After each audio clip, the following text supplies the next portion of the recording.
саламатсыз ба? Саламатсыз ба? Қош келдіңіздер біздің клубымызға. Қош көрдік. Індет басталғалы туған жердің қадірін түсініп, ұлттық болмысымызға терең үңіле бастадық. Алматыдағы туризмнің жайын, әрі ұлттық спорттың даму барысын білу мақсатымен Дәукей көкпар клубына арнайы бардық. 35-тен аса асыл тұқымды арғымақ баптап отырған орталықтың құрылғанына биыл 1 жыл толады. Мұнда көкпар тартып қана қоймай, текті тұлпармен тауға серуендеуге мүмкіндік бар. Абай атамыздың ері, аңшылық ері деп аталады мынау үлгі. Абай атамыздың өзінің жеке ері болған 150 жылдық тарихы бар. Бұл жерде қазақылықты ұмыттырмас үшін келушілерге арнайы етік пен ұлттық нақыштағы камзол ұсынылады. Сондай-ақ жәдігерге айналған ер-тоқым түрлерімен таныстыру жұмыстары жүргізіледі. Бұл менің Бесқасқа деген атым, өзім жақсы көретін атым. Осы көкпарға мені икемдеп үйретті десек те болады. 2015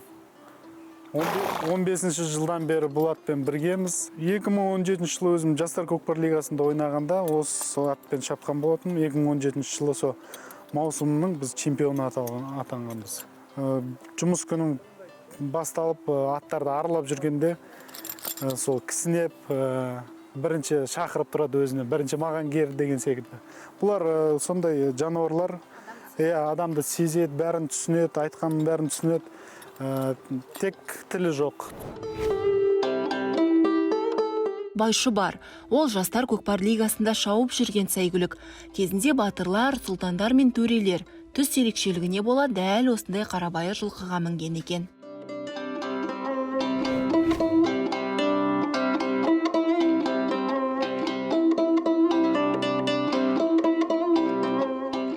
Біз серуен тобымен бірге ат қорадан шығып, таудың басына қарай көтеріліп бара жатырмыз. Қазір Көктөбенің тауының деңгейіне көтерілеміз. Қазір жоғары жақта бұдан да әдемі жерлер болады.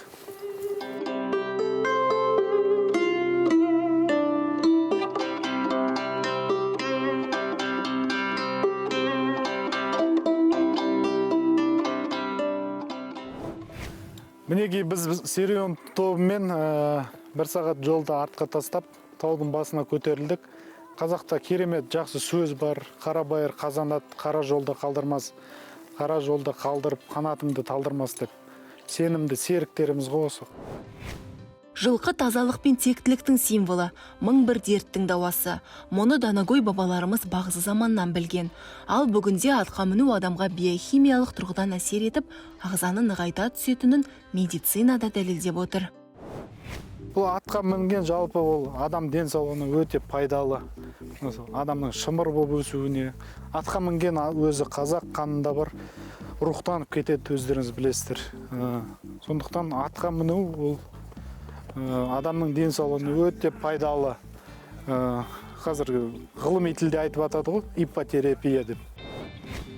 Бүгінде әлемдік пандемияға байланысты шет елге шығып демалу мүмкін емес. Әйтсе де отандастарымызға атпен серуендеуге мүмкіндік туды. Өз кезегінде бұл ішкі туризмнің дамуына зор үлес қоспақ. Бұндай белсенді демалыс түрі еліміздегі туризмнің дамуына өзінің бір сүбелі үлесін қосады деп айта алар едік. Себебі бізге тек қана өзіміздің мемлекеттен емес, алыс жақын шет елдерден де қонақтар келіп, біздің атқа мініп осылай демалыс түрін пайдаланып кетеді.